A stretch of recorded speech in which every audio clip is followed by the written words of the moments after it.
Nous avons fêté Pâques. Nous avons fêté notre propre résurrection avec celle du Christ. Et nous sommes maintenant dans le temps de l'après, le temps où ce qui s'est passé doit avoir des effets. Mais quels effets ?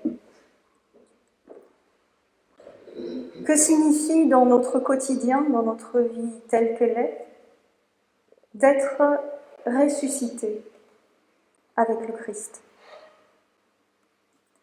Comment tenir sur la longueur ? Comment rester dans la joie de Pâques ? Tout a changé, nous l'avons dit, nous l'avons chanté, nous l'avons médité, mais au fond, qu'est-ce qui a vraiment changé ? Nos vies fondamentalement sont les mêmes, le monde est toujours dur et violent et plein d'affreuses nouvelles. Alors quand nous disons que nous croyons, qu'est-ce que nous disons vraiment ? Quand la nouvelle du matin de Pâques a été proclamée et crue, quand elle a ouvert des horizons insoupçonnés, comment ne pas nous ratatiner à nouveau sur une vie plus ordinaire ? Comment tenir sur la longueur ? C'est une question pour aujourd'hui. C'était déjà une question pour les toutes premières communautés chrétiennes. Comment tenir sur la longueur ? Au début, on attendait le retour imminent du Christ. On pensait qu'il ne s'agissait qu'une question de jours, de semaines, peut-être de mois. Mais les années passant, cet espoir s'est émoussé. Alors il a fallu penser les choses autrement et commencer à réfléchir à comment tenir sur la longueur. Comment ne pas oublier les effets de la résurrection de celui que nous appelons notre Seigneur. Alors on a rajouté un petit bout, un tout dernier chapitre, tout à la fin du dernier des évangiles, le plus tardif, le plus proche de nous. Celui qui s'adressait aux communautés chrétiennes qui avaient compris que la venue du Christ en gloire, ça n'était pas pour tout de suite, mais qu'il faudrait encore tenir et s'organiser et malgré tout espérer. Comme pour dire, maintenant que Pâques est passé, voilà ce qu'on peut encore croire. Voilà ce qu'on peut encore espérer, autrement, parce que le message de Pâques est toujours niché au creux du monde.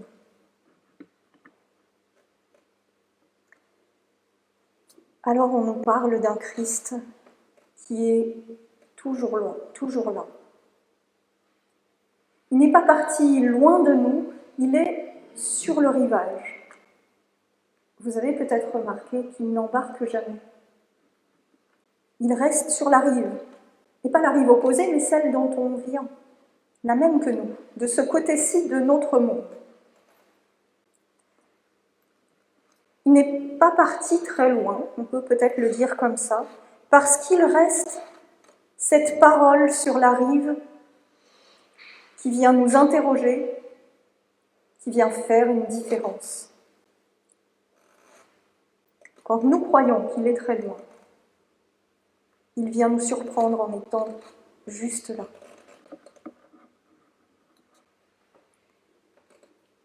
Les disciples sont dispersés, un tout petit groupe, désemparé,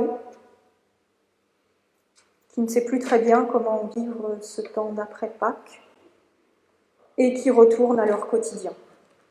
Ils n'ont plus la boussole qui leur permettait de savoir quoi faire et quoi croire, et sans doute plus vraiment surpris de grand-chose, comme si la grande surprise de Pâques qui avait eu lieu s'était effacée et que la vie reprenait ses droits.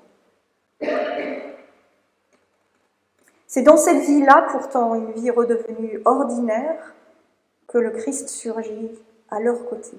Et c'est si surprenant qu'ils ne le reconnaissent pas. Comme si rien ne s'était passé.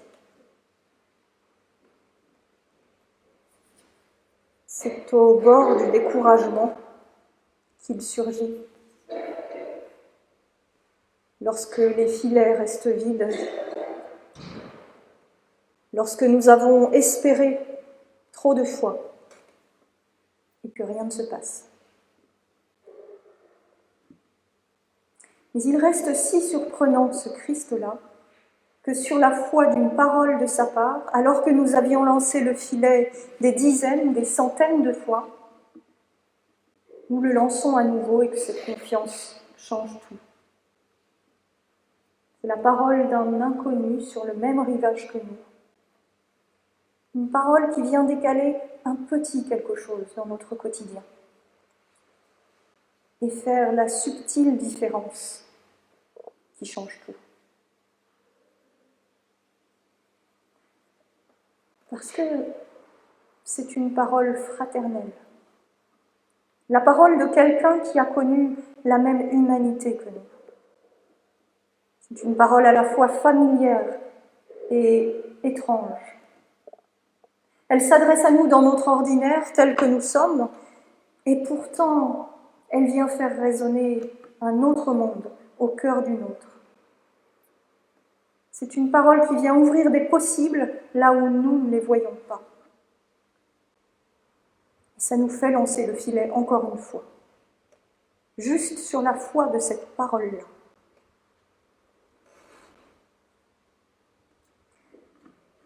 Et pour nous qui sommes humains et bien humains, ce Christ-là est surprenant parce qu'il est là. Nous aurions toujours tendance à croire que Pâques, c'est la disparition de Jésus pour des cieux glorieux. Mais c'est le contraire de la réalité de Dieu dans ce monde. Parce que Pâques nous dit la réalité d'un Dieu qui a choisi de traverser le pire jusqu'à la mort pour surgir de l'autre côté et nous y retrouver. Nous aurons toujours tendance, nous les humains, à préférer croire que Pâques remet les pendules à l'heure en remettant Dieu dans le ciel et Jésus parmi les anges. Mais ça n'est pas ça. Le Christ reste surprenant pour nous parce qu'il est juste là à nouveau, sur le même rivage que nous. Voilà ce que la jeune Église avait compris. Voilà ce qui l'a aidé à tenir sur la longueur.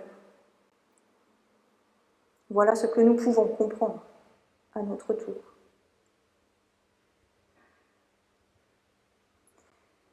Le Christ, toujours, reste surprenant.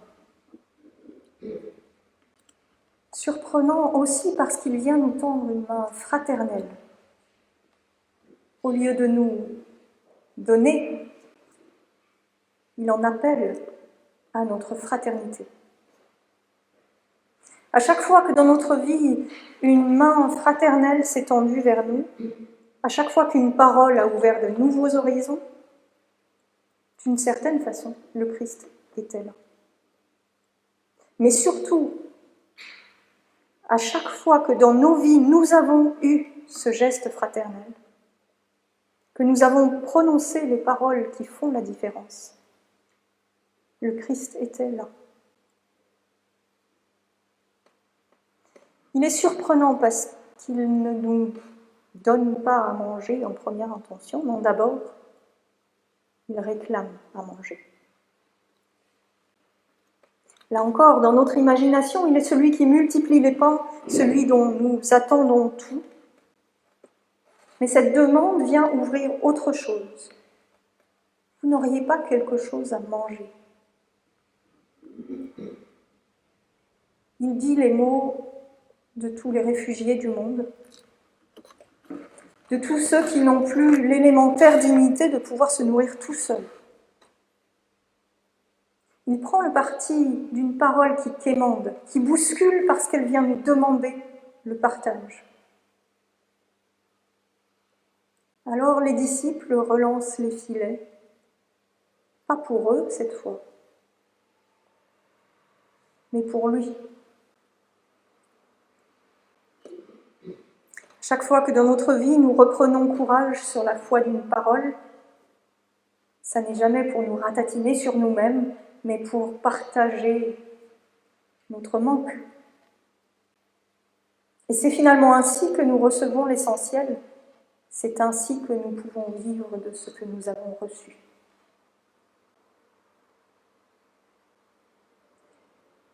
Le Christ reste surprenant, parce qu'il vient nous rappeler que c'est lorsque nous sommes en manque de foi, de confiance, de pardon, de justice, qu'une parole survient, et qu'étonnamment, c'est nous qui faisons le geste qui manquait. C'est vous qui ravivez pour quelqu'un d'autre la foi, la confiance, le pardon, la justice dont vous manquez.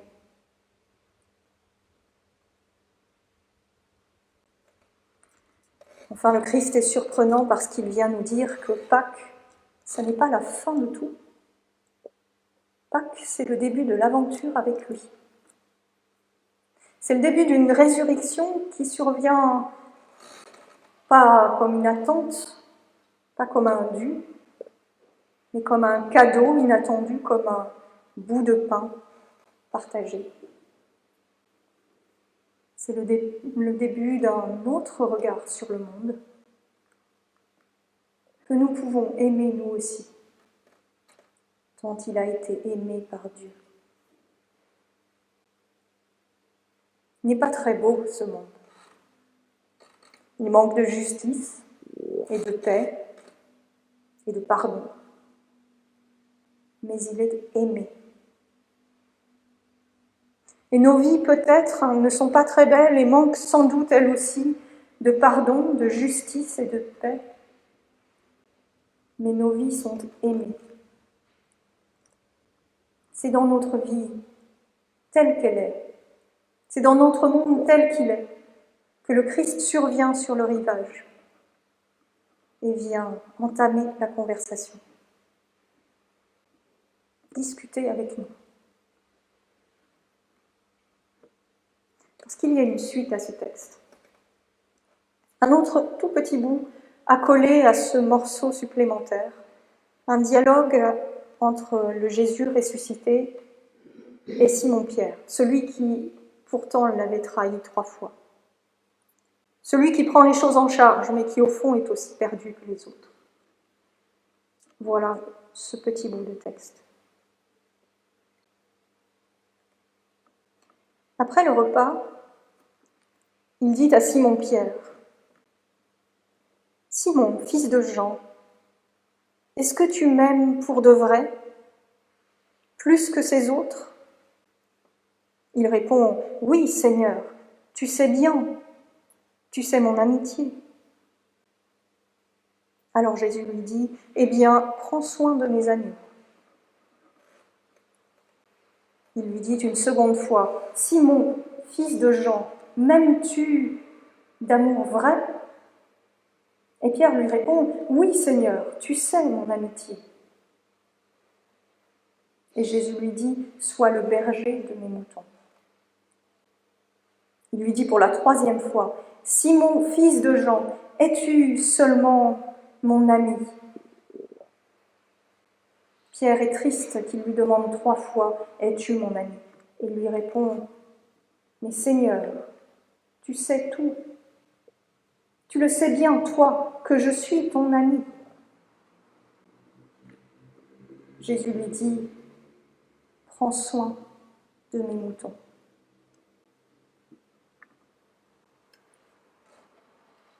Trois demandes de la part de Jésus. Est-ce que tu m'aimes ? Mais 3 demandes un peu différentes. La première demande est totale, elle est trop grande pour Simon. Est-ce que tu m'aimes plus que tous les autres? Il ne dit pas non à une question pareille. Alors Pierre répond oui, mais est-ce qu'il le croit vraiment? Et la demande suivante est encore écrasante. Est-ce que tu m'aimes vraiment? Bien sûr, on ne dit pas non à une question pareille. Surtout après avoir vécu plein de choses avec ce Seigneur étonnant, et puis après l'avoir trahi, après avoir assisté à sa mort et à sa résurrection. Alors oui, sans doute, il l'aime vraiment. Comment en être sûr? Mais la troisième demande est à taille humaine. Le Christ demande: est-ce que ton amour pour moi est un amour humain, hésitant sans doute, pas très assuré, sûrement assez égoïste et sans certitude? Et à cette question, enfin, Pierre peut répondre vraiment: tu sais tout. Tu sais bien que je t'aime. À ce Seigneur qui sait tout, enfin, Pierre peut répondre sans partage, honnêtement. Il aime ce Christ qui survient par surprise, celui qui se fait reconnaître en nous demandant du pain, celui qui est présent dans nos doutes et nos hésitations, parce qu'il vient les habiter avec nous. Nous sommes les héritiers de ce dialogue. Nous sommes les héritiers de la jeune Église, si hésitante dans sa foi, qui ne savait plus comment attendre son Seigneur une fois Pâques passé. Et nous sommes les héritiers de ces pêcheurs, épuisés d'avoir trop lancé leur filet à la mer et qui pourtant font encore confiance une fois. Et nous sommes les héritiers de ceux à qui le Christ demande de le nourrir et qui ainsi participent à aimer et à nourrir le monde. Et héritiers de Pierre, à qui il est demandé enfin d'aimer simplement, humainement, à taille humaine, mais à qui ainsi est confiée la tâche immense de prendre soin du peuple de Dieu. La simple promesse d'une présence sur nos rivages nous en rend capables.